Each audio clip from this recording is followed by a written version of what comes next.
course, it wasn't the only contact we saw during the race. His teammate, Kimi's teammate, Sebastian Vettel, also making contact with his former teammate, Daniel Ricciardo. Would have loved to have spoken to Seb about it. Honestly, would have loved to. But Seb didn't do much media time after the race. Spoke to the Italians, spoke to the Germans, spoke to the BBC, and then off he went.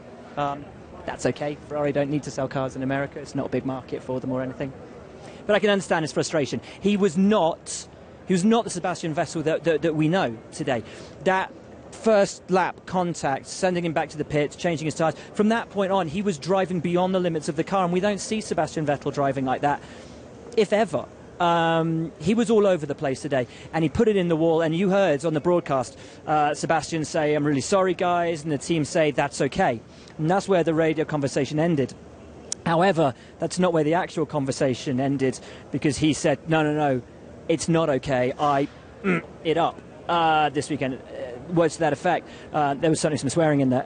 And I think he knows deep in himself that he wasn't on his A game today. What that's done with Rosberg obviously taking the win is open up a massive gap between those two drivers in the fight for second in the championship. I think Seb maybe feels that with that retirement today, he has thrown away a very good chance of taking second in the championship. Let's speak to Daniel Ricciardo, though, about how he saw that incident, how he saw his race on a weekend where, if we're being honest, Red Bull did not expect to be competitive.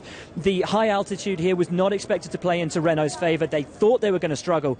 Both cars in the points, very nearly on the podium as well. Here's Daniel Ricciardo. Daniel, great race today. Well done. How tough was it out there, particularly competing against those Williams? Yeah, it was. That was a bit frustrating. The middle stint. We came out on the prime behind them. Obviously, they pitted earlier and did quite a big undercut. So we were just doing our own strategy, and then caught Massa pretty quickly, but we just couldn't pass him at the beginning. So we had to back off and then wait for him to have really bad tyre deg. So in the end, we got past him, but we weren't able to use our pace on the prime. So for the safety car, we both fitted the option. To be honest, I would have liked the prime. I thought I was a lot more competitive on that tyre today. So I think in hindsight, that was the wrong decision to make, or at least I felt I would have had a better chance with a prime. But obviously, Bottas showed that as well. Got Danny on the restart and then pulled away from us. So maybe we could have done things differently, but fourth and fifth isn't too bad, I guess. Particularly when we look at that opening lap, talk me through what happened with Sebastian. Opportunistic on your part, or a little bit foolish on his part to close you down? Yeah, I mean, to be honest, I wasn't really trying to overtake him. I was just there. It's like first corner, everyone's just bunched up, and you sort of just try and stay in the gearbox of the car in front. And it just seemed like he took the apex, and obviously he didn't see me.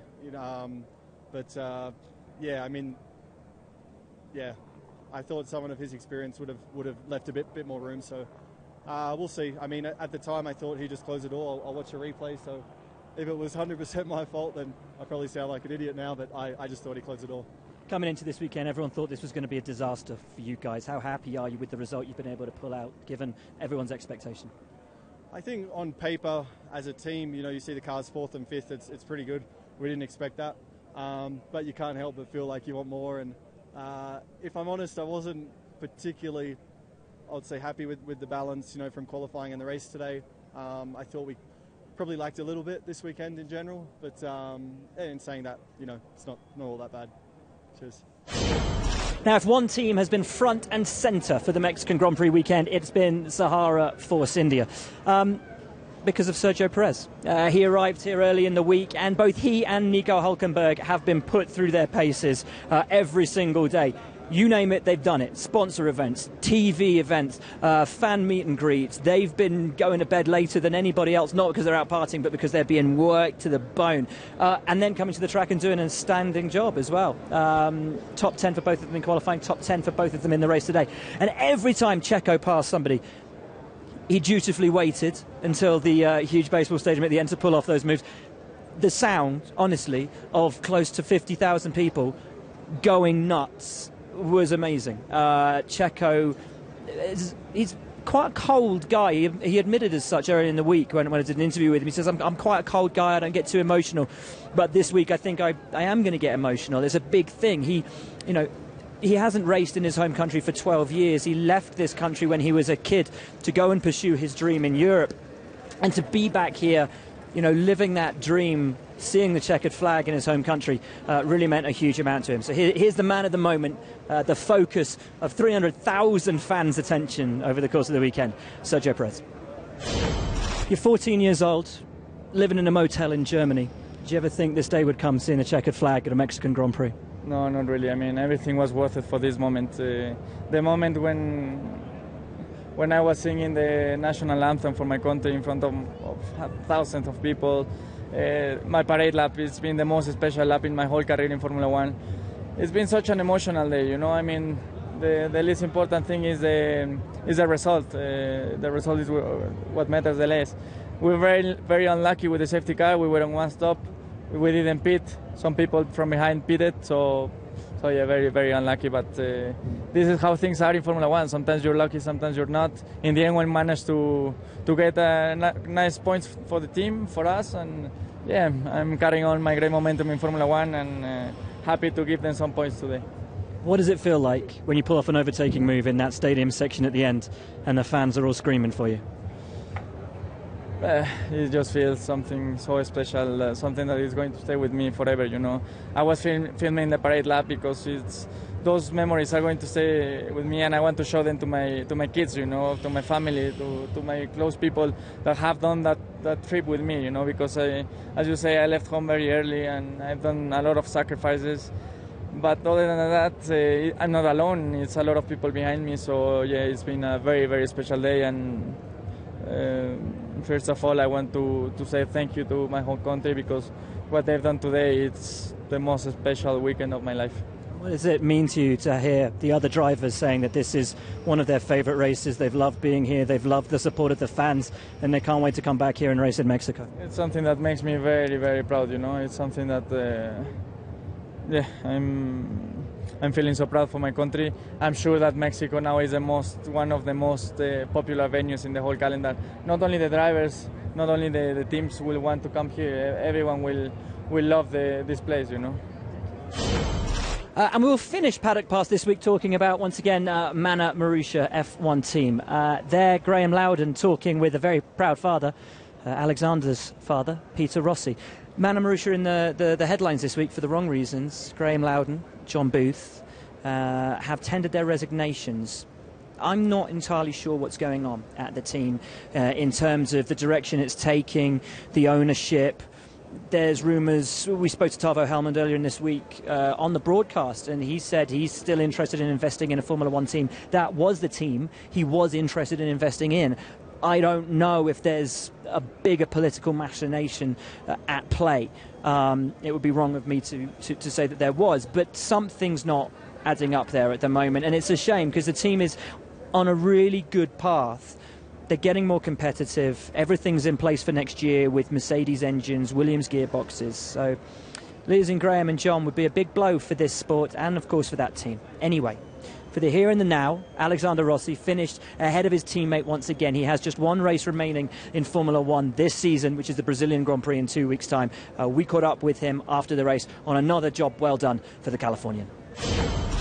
Alexander, congratulations. Another race finished ahead of your teammate. Talk us through what was, I'm sure, a pretty tough afternoon.